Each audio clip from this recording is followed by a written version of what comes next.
Bien ou bof? Alors le débrief film du jour, c'est X-Men Dark Phoenix. Alors comme d'habitude, je vais te donner mon avis de cinéphile raffiné sur ce film, mais à partir d'un certain moment, eh bien je vais spoiler. Et oui, je vais spoiler un petit peu parce que je suis obligé, et puis ça sera comme ça dorénavant. Mais rassure-toi, jeune freluquet, je ne commencerai pas à spoiler avant la minute indiquée sur le titre de cette vidéo, you know. Donc X-Men Dark Phoenix, c'est le dernier épisode de la quadrilogie qui a fait suite à la première trilogie. Je sais pas si t'as tout suivi, mais si tu connais les bails, t'as forcément suivi, poto.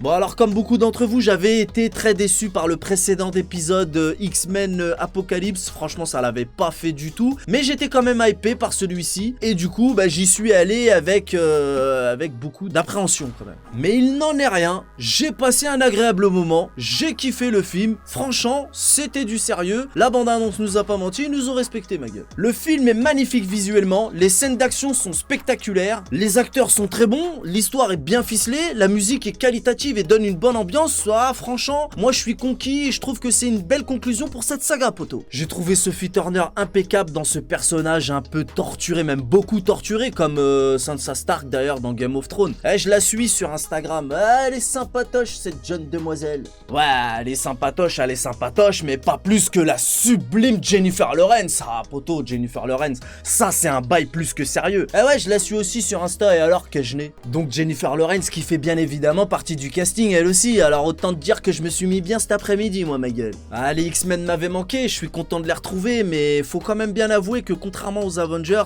les X-Men c'est quand même plus mature, plus adulte, les histoires sont plus sombres, les personnages sont bien plus torturés.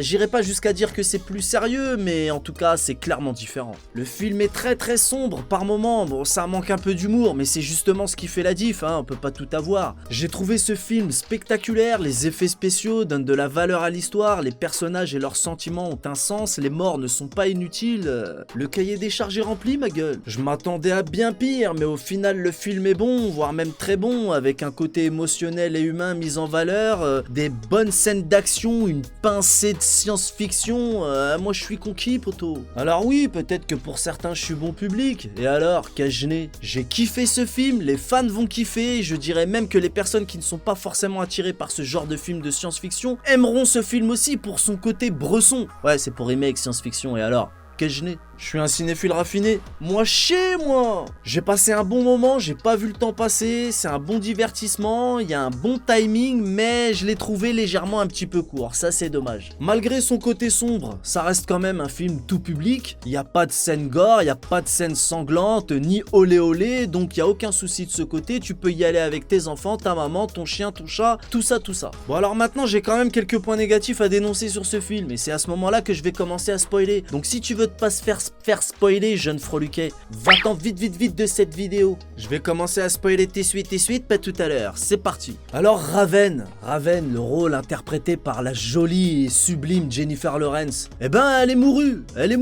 Bon, je suis un peu déçu, mais bon, j'ai entendu dire que, à qu'est-ce qui paraît, elle en avait marre d'incarner ce rôle, et qu'elle est bien contente que ça se termine. De toute façon, on s'en fiche, c'est la fin de la saga. Mais ce que je comprends pas, moi, c'est comment se ferait-ce qu'elle a mouru dans cet épisode, alors que c'est le préquel de la toute première trilogie. Et dans la toute première trilogie, si je ne m'amuse, elle en fait partie. Donc là, faudra qu'on s'explique. Comment peut-elle avoir mouru dans cet épisode et faire partie de la première trilogie des années 2000? Et me sortez pas cette théorie fumante des multivers ou des mondes parallèles. Donc là, je comprends pas, là. I'm not understand. Faux, nul, zéro. Deuxième genre, Sophie Turner qui interprète le rôle de Jane. Elle aussi, elle est mourue. Mais comment se ferait-ce qu'elle est mourue puisqu'elle aussi, elle fait partie de la première trilogie des années 2000 dont je te parlais tout à l'heure. Si, même que Cyclope il est amoureux d'elle et qui se la dispute avec Wolverine. D'ailleurs ça fait bizarre de voir un X-Men sans Wolverine, ça j'avais oublié de le dire. Ouais, donc Hugh Jackman, tu nous manques man.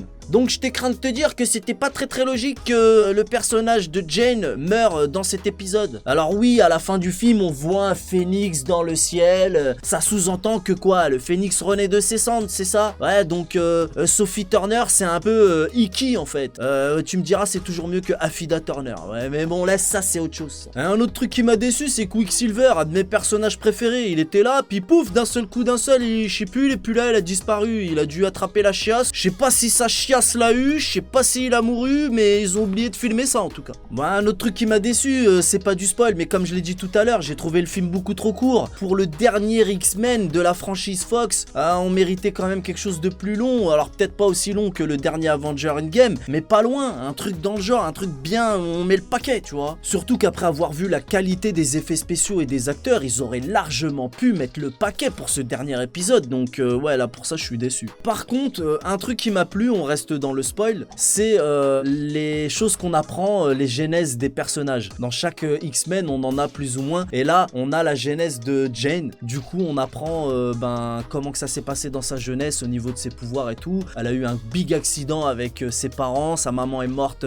par sa faute, mais bon, c'était un enfant, elle s'en veut, enfin bref. C'est de là que part tout le drame en fait. Du coup, comme c'est la fin de la saga, j'ai plein de questions qui vont rester sans réponse, mais comme je te l'ai dit précédemment, j'ai quand même passé un agréable moment et ça, c'est le plus important. Voilà tout qu'est-ce que je pouvais dire sur ce film, c'était mon avis de cinéphile raffiné, je te donne rendez-vous très prochainement pour un nouveau débrief film. On connaît les bails. Salut!